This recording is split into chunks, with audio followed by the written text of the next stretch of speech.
이제 마스크를 벗고 생활할 수가 있습니다. 여러분 어떻습니까? 길에 다니실 때 마스크 좀 벗고 다니십니까? 저는 요즘 이제 운동 좀 하려고 자전거를 좀 타는데 그러다 보니까 이제 마스크를 좀 벗고 있습니다. 그런데 벗고 이제 자전거를 타다 보니까 이거 써야 되겠다 생각이 좀 들어요. 왜냐하면 입술이 빨리 건조해지더라고요. 바람을 맞으니까. 그런 용도로 좀 마스크 써야겠다 생각하지만은 실제로 지금 마스크에 대해서는 조금 자유해진 면이 분명히 있습니다. 근데 말입니다. 분명히 이제 국가에서 이제 좀 괜찮다, 벗어라 했었습니다. 근데 길에 보면 80%는 여전히 쓰고 있어요. 거의 대부분이 쓰고 있습니다. 뭐 이유는 단순하죠. 아직 코로나가 잠식된 것도 아니고 아직 현실적으로 두려움이 있기 때문에 마스크를 벗는다는 것은 용기를 필요로 하기 때문이죠. 그 금연에는 아마 두려움이 있을 것 같습니다. 아마 적어도 2년 가까이에 코로나에 대한 그 공포감이 우리를 잠식했고 그리고 그 공포감은 여전히 우리 속에 남아있는 거라고 생각이 들어요. 그래서 특별히 저희 큰딸 같은 게 좀 겁이 많은 편인데 절대 마스크를 안 벗으려고 하고 특히 막내 우리 예훈이 같은 경우에도 어저께도 저희가 식사를 하러 갔었거든요. 밥을 같이 먹는데 잠시 이제 엄마가 벗어도 된다. 안 벗어요. 어디 갈 때 되면 계속 쓰고 있는 거예요. 물었습니다. 왜 안 벗는데? 코로나 무서워. 코로나 무서워. 무섭다는 거죠. 만든 겁니다. 무서운 게 맞는 거죠. 근데 실제로 지금 일어나는 통계적인 것이나 볼 때 분명히 밖에 있을 때는 어느 정도 벗어도 될 정도로 통계 수치는 괜찮고 걸리더라도 좀 아프긴 하지만은 그래도 잘 지나갈 수 있는 상황이 될 수 있는 것도 사실입니다. 이제 우리가 코로나에서 조금은 익숙해진 게 사실이죠. 그러나 내면에 깔린 두려움은 여전히 우리로 마스크를 쓰게 만들고 때로는 무서움으로 다른 사람과 대화하는 것을 어렵게 만듭니다. 비단 코로나 문제만 그럴까요? 인간은요. 조그만 그리고 사소한 일에도 두려움을 쉽게 느낍니다. 실제로 우리를 움직이는 운동 중에 많은 것들은 두려움으로 기반하는 것이 많습니다.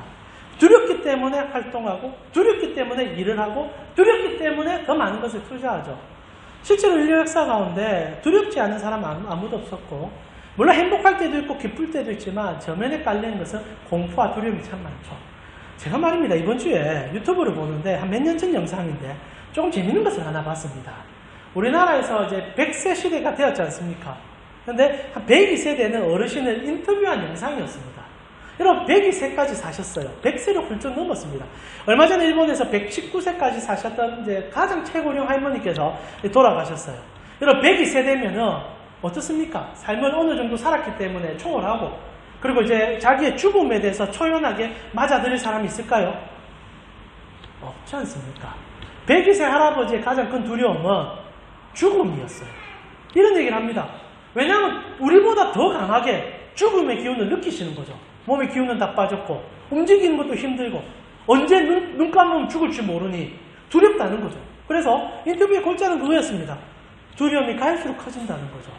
행복하긴 한데 좋기도 한데 그리고 오래 살았던 것도 알지만은 매일매일 죽음의 기운이 나에게 다가오는 것이 무섭다라는 얘기를 하는 거죠. 사람은 한번 정해진 길을 가는 겁니다. 누구나 죽을 수밖에 없죠. 그러나 그 끝까지 결국 두려움의 공포가 확장되어져 가는 삶. 줄어들지 않는다는 거죠. 102세면요. 오래 사셨습니다.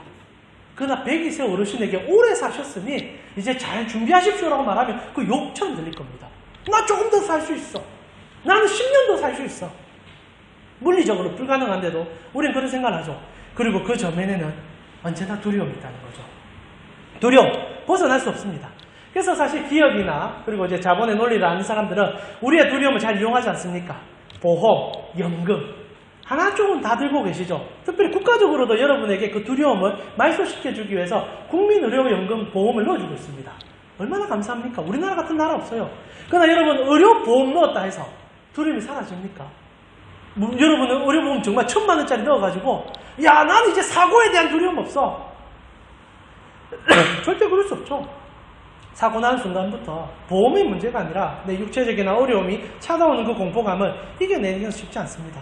근데 재밌는 것은 아직 일어난 일이 아니거든요. 그리고 일어날지도 모르는 일입니다. 그런데 우리가 두려워하고 있어요. 그래서 계속 보험을 넣게 되고요. 왜냐하면 언젠가는 그 두려움이 나에게 올 줄 모르니까. 우리는 언제나 두려워하는 사람들입니다. 그래서 성경에서 하나님께서 우리에게 정말 많이 하신 말씀 중에 하나가 두려워하지 마라는 얘기를 많이 하셨어요. 돌려보면 성도도 두려워한다는 거죠. 너무너무 두려워하는 거죠. 그래서 하나님께서 믿음의 근원이시여 능력자이신 그분께서 우리에게 끊임없이 내가 너희와 함께하니 두려워하지 마라는 얘기를 수없이 해준다는 겁니다. 그러나 그 말이 위로가 되면 좋겠지만 현실 세계 속에서 힘을 얻지 못할 때가 너무 많은 것 같아요. 어떻게 보면 오늘 우리가 함께 읽었던 본문도 그 두려움에 휩싸여서 무엇을 해야 될지 몰라 갈팡질팡하면서 정처 없는 고민 속에 빠져있는 제자들과 그 두려움의 근원을 끌어내어서 참된 희망과 소망을 주고자 하는 주님의 말씀 속으로 들어가게 된다는 거지요. 오늘 여러분과 제가 읽었던 본문은 그리스도께서 우리가 왜 세상 속에서 두려워하지 않는지, 우리는 시간이 지나면 지날수록 더 행복해질 수밖에 없는지를 밝혀주는 장면으로 들어가게 됩니다. 오늘 말씀 잘 붙잡으셔서 여러분의 삶에 근원적인 고통과 두려움이 있다면 다시 한번 회복으로 나아갈 수 있는 여러분이 되셨으면 좋겠어요. 오늘 여러분과 제가 읽은 본문은 요한복음 중에서도 다마 중에 가장 긴 본문 중에 하나입니다. 실제로 이 본문은 요한복음 13장부터 같이 시작합니다. 13장에 예수님께서 제자들을 모으시죠. 그리스도께서는 이 땅에 오셨던 목적이 있습니다. 우리 죄를 용서해주고 우리를 하나님 백성 삼기 위하여 당신의 몸을 찢어주셔서 그 핏값으로 우리를 다시 하나님의 백성 삼아주겠다라는 그 일을 위해서 이 땅에 오셨죠. 그래서 그 이제 마지막 사역을 위해서 달려가는 과정 속에 주님은 제자들과 3년의 시간을 보내고 그리고 이스라엘 백성들에게 중요한 절기인 6월절 날 그분이 진짜 어린 양이 되어 죽기 위하여 그 일을 준비하는 과정이 요한복음에는 13장부터 시작됩니다. 그리고 제자들을 모으셨어요. 그리고 제자들의 발을 씻어주면서 참된 스승의 사랑과 그리고 그들과 예수님이 어떻게 연합되고 있는지를 가르쳐 주셨어요. 그리고 식탁 자리를 베푸시면서 제자들에게 떡과 포도주를 나누어 주면서 이것이 내 살이고 내 피니 너희가 나와 영적으로 하나가 되어 내가 너희의 아버지가 되고 너희가 나의 자녀가 될 것인 것을 가르쳐 주셨습니다. 그때까지 제자들은 이 모든 분위기에 휩쓸려서 주님과 함께 얘기하며 지나가기 시작했어요. 그러나 문제는 14장부터였습니다. 주님의 얘기가 심각해지기 시작했어요. 이제 주님께서 죽는다는 얘기를 본격적으로 하기 시작하셨다는 겁니다. 이전에도 수없이 하셨지만 14장에 넘어서면서 주님의 목적은 딱 하나였어요.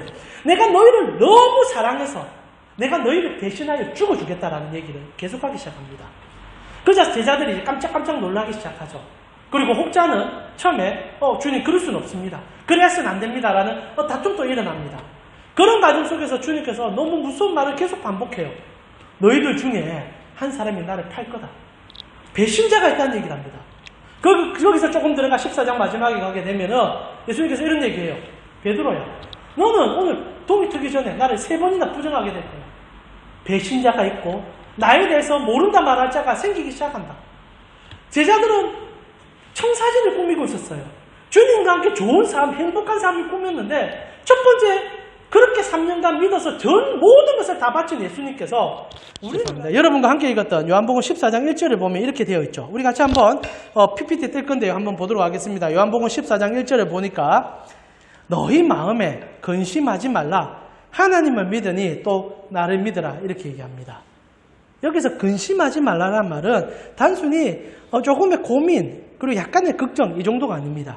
헬라 원역을 보게 되면요. 이 단어는 타라소라는 단어를 쓰고 있는데 이 뜻은요. 지축을 흔드는 공포, 혼란을 얘기합니다. 제자들이 예수님이 지금 하는 얘기들이 단계적으로 진행될수록 공포가 너무나 커졌다는 거예요. 너무 무서워졌다는 겁니다. 혼란이 접촉됐고 보이지 않는 미래가 가까이 다가왔음을 알면서 그들은 너무나 무서워하고 있었다는 것이 오늘 본문의 핵심이라는 거죠. 제자들은 예수님과 대화를 시작하면서 두려워하기 시작했었습니다. 예수님과 함께하지만 여전히 두려움이 더 증폭됐죠. 하나님이 무슨 일을 하는지도 모르겠고 그 하나님의 아들인 예수께서 우리를 위하여 희생하는 그 일이 어떤 의미인지를 깨닫지 못할 뿐 아니라 우리가 배신할 수 있다는 얘기는 우리로 공포감을 배나 증가시키고 있다는 겁니다. 그리고 예수님께서 얘기를 마무리하면서 제자들을 위로해주고 싶어 하기 시작합니다. 이렇게 끝내서는 안 되죠. 어떻게 우리 사랑하는 주의 백성들이 공포로 세상을 나갈 수 있겠습니까? 그리고 주님께서 그 얘기들을 하셨던 이유, 그리고 실제로 너희가 두려워하지 말아야 될 이유에 대해서 설명하는 본문이 오늘 여러분과 제가 읽었던 16장 본문이죠. 근데 말입니다.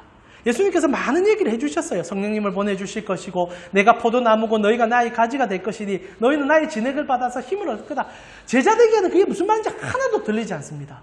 근데 이제 마지막 요약해주면서 이제 핵심적인 얘기가 나오는 거죠. 너희가 왜 세상에서 두려워하지 말아야 되는지를 가르쳐 줄게. 그것은 내가 잠시 떠났다가 잠시 있다가 돌아올 거기 때문이야. 라는 이해되지 않는 말을 하기 시작했다는 거죠. 오늘 여러분과 제가 했던 말은 이해하기 쉽지 않은 말입니다. 16장 16절이죠. 오늘 중요한 본문인데 같이 한번 읽어보겠습니다. 같이 읽겠습니다. 16장 16절입니다. 조금 있으면 너희가 나를 보지 못하겠고 또 조금 있으면 나를 보리라. 위로라고 하는 말이 더 혼란스럽게 만드는 거예요. 주님께서 지금 마지막 위로를 주고 싶은 겁니다. 근데 그 위로가 제자들을 더 혼란스럽게 만듭니다. 이런 말이에요. 조금 있으면 너희가 나를 못 보겠고 그리고 조금 더 있으면 나를 보게 될 거야. 여러분 이 말이 무슨 뜻인지 아시겠습니까? 물론 많은 성도들은 이 말씀을 예수님의 십자가의 죽음으로 이해하고 그리고 주님께서 부활하심을 이해하는 본문으로 이해되어서 여러분은 그렇게 어렵게 느끼지 않을 수도 있을 것입니다. 그러나 처음에 이 제자들은요. 이 말의 뜻을 모를 뿐 아니라 이해가 되지 않았어요. 왜냐하면 보지 못한 사건이니까 굉장히 패닉에 빠지게 되죠. 그래서 17절에 보니까 제자 중에서 서로 말하되 우리에게 말씀하신 바 조금 있으면 나를 보지 못하겠고 또 조금 있으면 나를 보리라 하시며 또 내가 아버지께로 감이라 하신 것이 도대체 무슨 말이냐. 이해가 안 되니까 더 무섭다. 여러분 실제로 공포의 가장 큰 요인 중에 하나는 모르기 때문이에요. 모르기 때문에 더 무서운 거예요. 오늘 예수님께서 하는 말을 이해만 하면 두렵지 않을 건데 제자들은 이 말이 이해가 안 된 거예요. 근데 문제가 뭔지 아세요? 지금까지도 이 말은 이해가 안 되고 있어요. 이해가 될 것 같죠? 쉽지 않아요. 그래서 여러 해석들이 여전히 나오고 있고 주님께서 조금 있다가 사라지고 조금 있다가 나타난다는 말이 무엇일까? 제가 앞에도 조금 설명을 해드렸지만 가장 우리가 손쉽게 해석할 수 있는 것은 주님의 십자가의 죽음과 부활을 생각한다고 생각합니다. 그래서 주님께서 조금 있다가 내가 사라지고 이게 왜 중요하냐면 다시 나타나는 주님은 우리에게 영원한 기쁨을 주실 분이거든요. 여러분과 제가 읽었던 본문에도 주님께서 이제 내가 다시 오게 되면 영원한 기쁨이 너에게 있을 것이다. 두려움이 사라지고 그 두려움 위에 너희가 존재하게 될 것이다 라는 얘기를 해주기 때문에 이 본문은 너무 가치 있는 본문이죠. 그래서 많은 사람들은 예수님께서 나를 위해서 죽어준 그날 우리는 잠시 주님을 보지 못했지만 부활하심 때문에 우리가 주님을 경험하게 된 것이다 라고 해석합니다. 그러나 다시 한번 말씀드리지만 이 해석은 조금 빈곤합니다. 왜냐하면 예수님께서 22절에 이런 말을 던져줬기 때문이죠. 자, 한번 읽어드리겠습니다. 22절에 지금은 너희가 근신하나 내가 다시 너희를 보리니 너희 마음이 기쁠 것이요 너희 기쁨을 빼앗을 자가 없다라고 얘기하기 때문이죠. 그러니까 주님께서 다시 우리에게 나타나셨을 때는 우리 마음에 있는 근원적인 슬픔을 빼앗을 것이 아무것도 없다는 거예요. 어떤 공포와 어떤 어려움이 찾아와도 우리 행복할 수 있다는 얘기를 하는 겁니다. 그렇다면 이거는 주님의 부활 이후에 주님은 승천을 눈앞에 두고 있기 때문에 맞지 않을 수 있는 거예요. 왜냐하면 주님은 우리와 함께하지 않기 때문입니다. 여러분 주님이 여러분과 함께한다는 것을 믿고 계시겠지만 실제로 그 주님은 지금 하늘에 계세요. 그리스도께서는 하늘에 계십니다. 보좌에 계십니다. 하나님과 함께 우편에 앉아 계시며 우리를 통치하고 계십니다. 근데 그분이 어떻게 우리와 함께 하십니까? 영으로 함께 하신다. 능력으로 함께 하신다. 맞는 말이죠. 그러나 중요한 것은 여전히 우리가 보지 못합니다. 알지 못합니다. 그리고 예수 그리스도의 이름은 알지만 그분을 믿을 수 있는 정량이 우리에게는 없습니다. 그런데 어떻게 영원토록 괴로워하지 아니하며 영원토록 그분을 의지하고 어떻게 영원토록 그분으로 인하여 힘을 얻을 수 있습니까?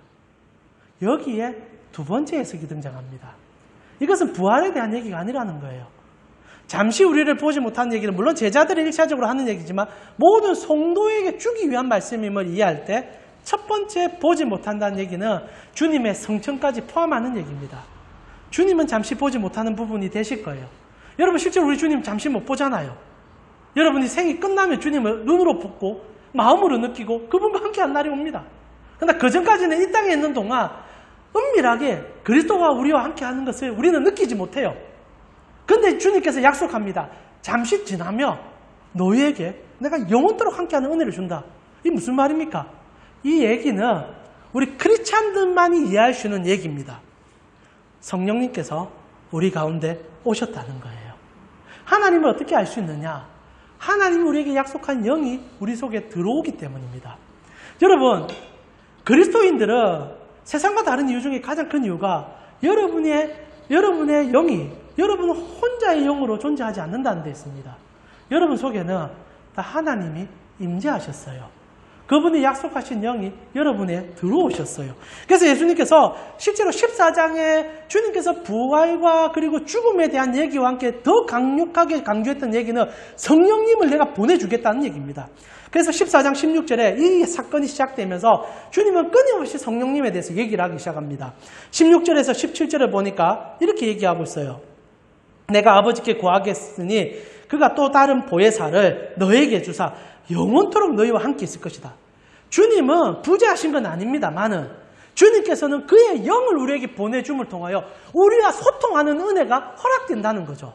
지금 여러분 중요한 것은 여러분이 단순히 나 혼자 생활하는 영이 아니라 하나님이 약속하신 성령이 함께하는 역사를 경험하는 영이라는 것을 제가 증명해내겠습니다. 중요한 것은 여러분이 왜 세상 속에서 근심하지 않느냐. 여러분 속에 하나님의 영이 들어오셨기 때문이에요. 여러분 인지하지 못할 수 있습니다.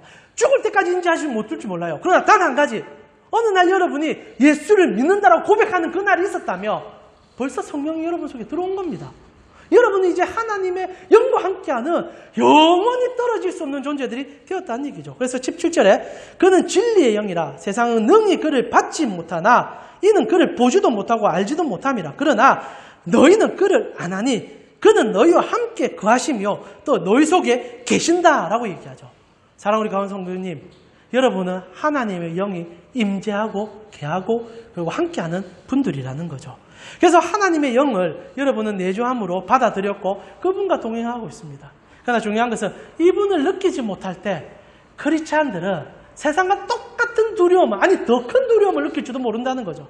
그래서 오늘 우리가 본문 속에서 정확히 잡아내야 되는 것은 내 속에 계신 영께서 무슨 일을 하시는지, 그리고 내가 그분으로 인하여 어떤 위로를 받으시는지를 파악한다면 여러분 속에 계신 성령 하나님을 경험하시면서 세상 속에 나갈 수 있을 거예요. 그래서 오늘 세 가지로 성령님께서 여러분 속에 하는 얘기들을 본문 속에서 끄집어내 보고 싶습니다. 첫 번째, 예수님을 알게 해주며 보게 해주는 역할을 성령님이 하십니다. 성도만이 경험할 수 있는 가장 놀라운 일이죠. 여러분 오늘 본문에도 설명하고 있지만은 실제로 우리는 더 이상 예수님을 잠시 보지 못합니다. 여러분이 생이 끝나면 예수님 만나게 될 겁니다. 그러나 그 잠시의 시간 동안 우리를 예수로 그리고 예수께 나아가게 하고 예수와 소통하게 하는 은혜를 주신 것은 성령님께서 우리에게 주신 은혜라는 거죠. 그래서 성령님이 우리 속에 들어와서 가장 먼저 하는 일은 예수 그리스도를 인지하게 하고 그분께 나아가게 하며 그분과 소통하는 은혜를 허락해 줬다는 겁니다. 그래서 요한복음 14장 26절에 성령님이 우리에게 왔을 때 가장 먼저 하는 일을 이렇게 기록해 주죠. 우리 한번 읽어보겠습니다. 14장 26절입니다. 같이 읽겠습니다.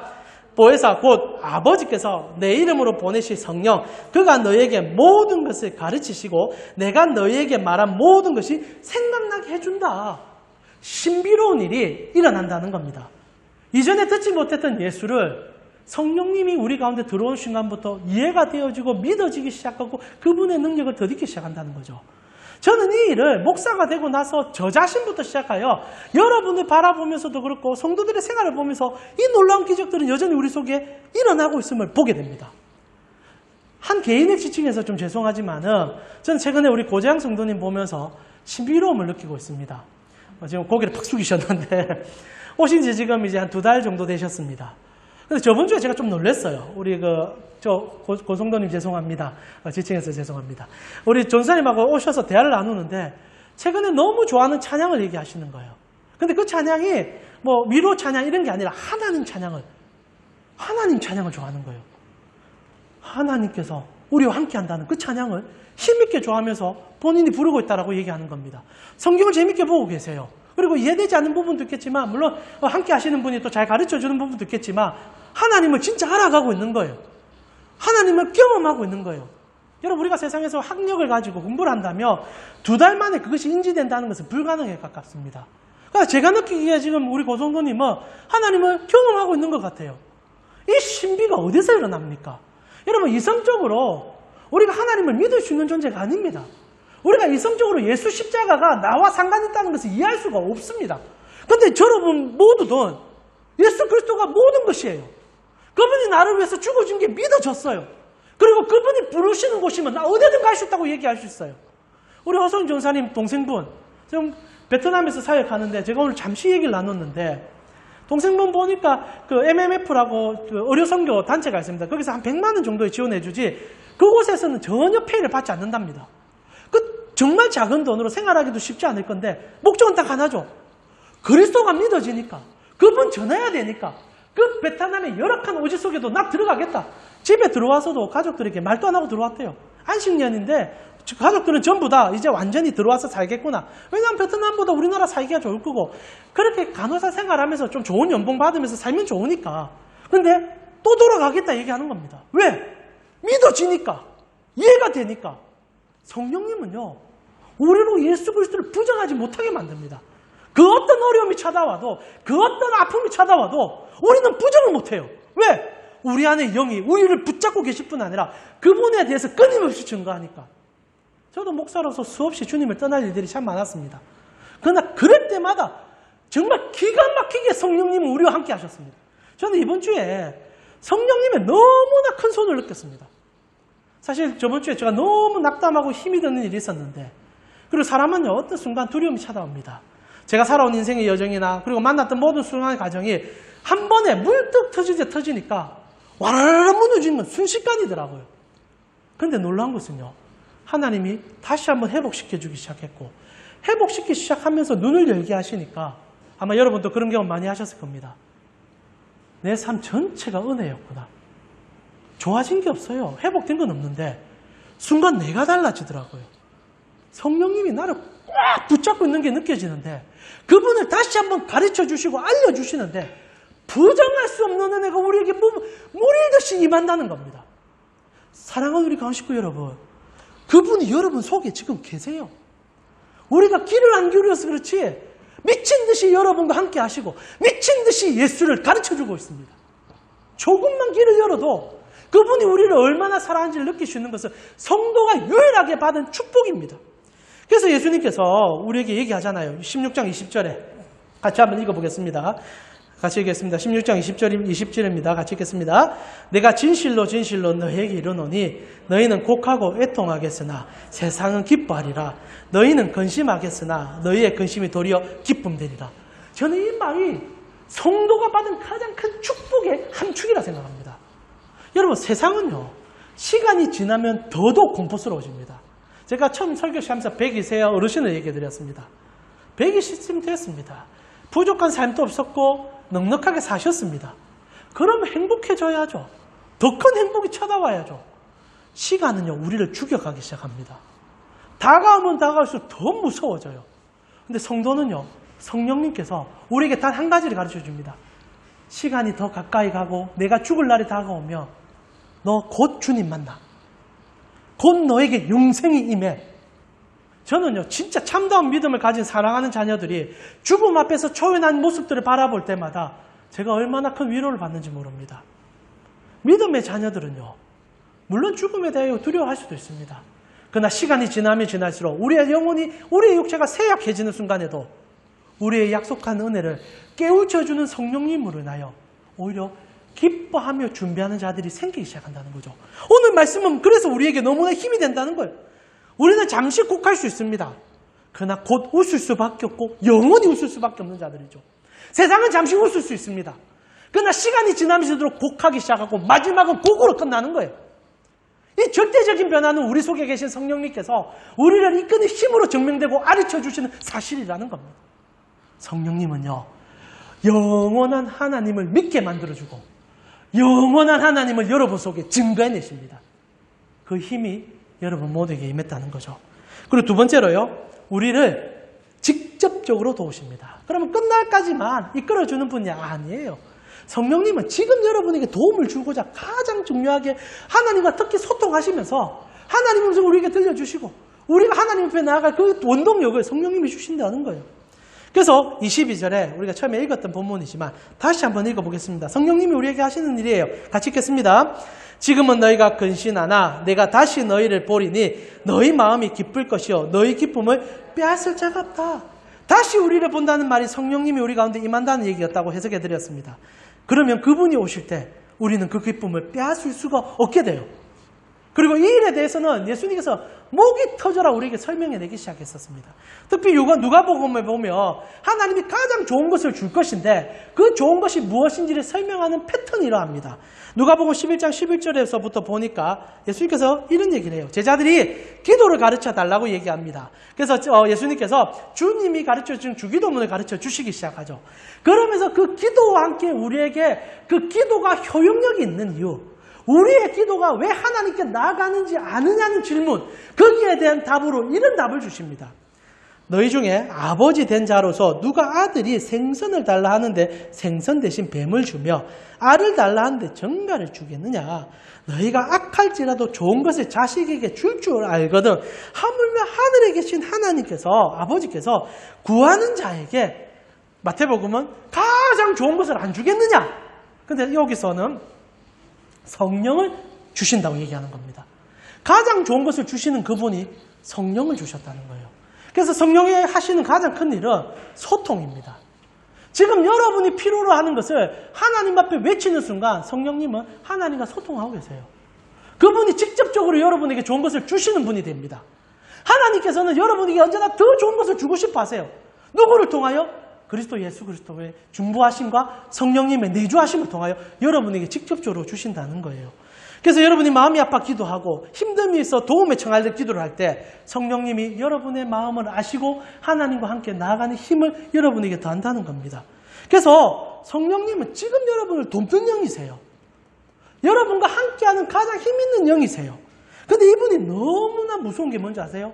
우리 속에 계시기 때문에 내가 구하지 않는 것까지 아는 데에 있습니다. 여러분, 성령님께서 만약에 우리와 격을 두시고 떨어져 있는 분이라면 구해야만 할 것입니다. 그러나 성령님의 가장 큰 은혜는 여러분 속에 들어와 계신 데 있어요. 그래서 내가 구하지 않아도 들어주시는 분이 되어버렸다는 겁니다. 그래서 요한복음 16장 24절에 이렇게 얘기해요. 자, 우리 같이 한번 읽어볼까요? 같이 읽겠습니다. 그날에는 너희가 아무것도 내게 묻지 아니하리라. 내가 진실로 진실로 너희에게 이르노니 너희가 무엇이든지 아버지께 구하는 것은 내 이름으로 다 주겠다. 묻지 않아도 된다는 거예요. 내가 필요한 거 다 주겠다고 얘기하는 거예요. 성령님께서 여러분이 진짜 뭐가 필요한지 다 압니다. 물론 우리가 너무 답답해서 필요한 걸 얘기할 수 있어요. 그것도 필요한 거죠. 그것도 기도 생활입니다. 그러나 그 전에 다 알고 계세요. 진짜 성령님 무서울 정도입니다. 저는 이런 것들을 목사 생활하면서 너무 많이 경험했는데 진짜 여러분에게 좀 와닿는 에피소드를 찾다 보니 또 하나 생각나는 게 있었어요. 제가 한번 여러분하고 얘기 한번 했던 것 같은데 좀 놀랬던 적이 있습니다. 한 번은 새벽 기도를 마치면서 기도를 다 마쳐요. 여러분 뭐 기도하는데 목사다 보니 그래도 민족과 열방을 위해서 기도하고 더 대의를 위해서 기도하고 그러면서 이제 마지막 저의 필요를 위해서 기도하면서 마무리하고 내려오는데 내려오는 딱 그 계단에서 제가 무슨 생각을 했냐면 기도가 아니에요.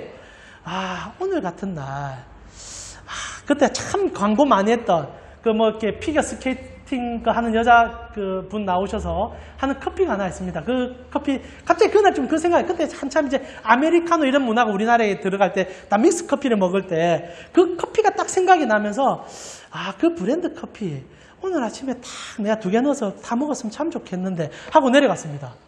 근데 제 책상에 그 커피가 한 박스가 있는 거예요. 그 새벽에 너무 놀랐습니다. 아니 사람이 한참 있다 생각해서 있으면 괜찮은데 계단에 내려오다 생각했는데 그게 눈앞에 있어 보십시오. 여러분 무섭더라고요. 이게 뭐지 생각했습니다. 나중에 알고 보니까 어느 집사님께서 새벽기도 마치시고 교육자들이 생각이 나가지고 그냥 사닫고 가신 거예요. 엄밀하게 따지면 내 마음의 생각이 일기 전에 아셨던 그분께서 그날 서프라이즈 해주신 거죠. 성령님요 서프라이즈 많이 하세요. 전혀 생각하지 못했는데 기가 막힌 것을 보여주는 거예요. 그날 커피 타 먹는데 와 하나님 이런 것까지 마음의 소리를 다 들으십니까? 솔직히 무섭지만 너무너무 좋더라고요. 저만 그렇습니까? 저는 성도면 이 경험 다 한 번씩 다 있을 거라 생각해요. 아직 혹시나 없으시다면 여러분이 못 느낄 수도 있습니다. 그러나 중요한 것은요. 하나님 역동성 있게 여러분의 마음의 소리까지 다 이해하시고 가장 좋은 걸 주세요. 그렇다고 여러분의 마음의 그 나쁜 것들이 그리고 그런 것까지 이해하셔서 우리를 책망하냐? 그렇지는 않습니다. 오히려 선한 길로 선한 뜻으로 이끌어주기 위해서 더 밀접하게 여러분과 함께합니다. 꼭 기억하십시오. 성경이 우리에게 계속적으로 가르쳐주는 성령에 대한 한 가지 인식은 그분은 인격체라는 겁니다. 많은 교회들이 성령을 물건처럼 힘으로 이용하는데 아니에요. 우리의 마음을 이해한다는 얘기는 우리와 소통하는 분이라는 거거든요. 그래서 성령님과 교제하시는 것은 성도가 신앙의 경험이 쌓여져 갈수록 생겨나는 하나의 신비이기도 하죠. 그러나 오늘 우리가 나누고 싶은 것은 하나님은요, 여러분의 마음에 함께 하시고 직접적인 응답을 주기를 가장 기뻐하시는 분이라는 겁니다. 마지막으로 가장 필요한 시간에 필요한 것을 주시는 분이 성령님이세요. 이게 아마 우리에게 가장 중요한 얘기인 것 같습니다. 오늘 첫 구절을 이렇게 시작했지 않습니까? 자, 한번 볼까요? 조금 있으면 너희가 나를 보지 못하겠고 또 조금 있으면 나를 볼 거다라는 얘기를 하는데, 이렇게 좀 힘든 말, 어렵게 이해할 수 있는 말이지만 주님이 이 말에 담고 싶은 여러 가지 주제가 있었고 그 중에 가장 핵심은 성령님이었는데, 성령님과 함께 이렇게 말을 좀 꼬아놓은 이유 중에 하나는 이 본문 자체가 우리에게 시간에 대한 감각을 주는 독특한 본문이 되기 때문입니다. 자, 한번 보세요. 주님께서 또 조금 있다가 또 조금 있으며 조금이라는 독특한 시간적 단어를 쓰고 있다는 거예요. 근데 이 단어가 너무 재밌어요.